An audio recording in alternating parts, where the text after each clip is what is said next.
సలార్ తర్వాత మరోసారి Indian box office ని షేక్ చేసేందుకు రెడీ అవుతున్నాడు Prabhas. Most awaited pan India movie కల్కి 2898 AD కోసం ప్రేక్షకులు ఎంతో ఆసక్తిగా ఎదురుచూస్తున్నారు. దీంతో భారీ ఈవెంట్ ప్లాన్ చేస్తున్నట్టుగా తెలుస్తోంది. పాన్ ఇండియా స్టార్ ప్రభాస్ హీరోగా నాగ్ అశ్విన్ దర్శకత్వంలో రూపొందుతున్న సైన్స్ ఫిక్షన్ ఫిల్మ్ కల్కి.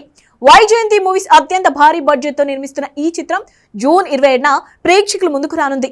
ఇప్పటికే విడుదలైన గ్లిమ్స్ టీజర్ ఆకట్టుకుంటున్నాయి. జూన్ 10న ట్రైలర్ విడుదలవుతోంది. ఇదిలా ఉంటే ఈ సినిమాకి సంబంధించిన ఓ న్యూస్ ఆసక్తికరంగా మారింది. కల్కి చిత్రంలో ప్రభాస్ ఉపయోగించిన వెహికల్ బుజ్జిని పర్చేజ్ చేయడం కోసం ఓ భారీ ఈవెంట్ నిర్వహించిన సంగతి తెలిసిందే. అయితే ఈ ఈవెంట్ ను తలదన్నేలా అత్యంత వైభవంగా ప్రీ రిలీజ్ ఈవెంట్ ను నిర్వహించబోతున్నారట. ఇక ఈ ఈవెంట్ కు ఏపీ కొత్త సీఎం చంద్రబాబు, జనసేన అధినేత పవన్ కళ్యాణ్ ఇద్దరిని ముఖ్య అతిథులుగా తీసుకురావడానికి సన్నాహాలు చేస్తున్నారట మేకర్స్. ఆంధ్రప్రదేశ్ నూతన ముఖ్యమంత్రిగా జూన్ 12న చంద్రబాబు ప్రమాణ స్వీకారం చేయనున్నారు.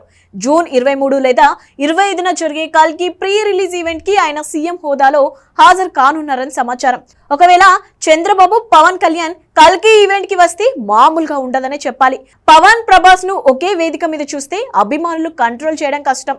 అయితే ఈవెంట్ ఎప్పుడు, ఎక్కడ జరగనుంది, నిజంగానే చంద్రబాబు, పవన్ వస్తారా అనే విషయాలు తెలియాల్సి ఉంది.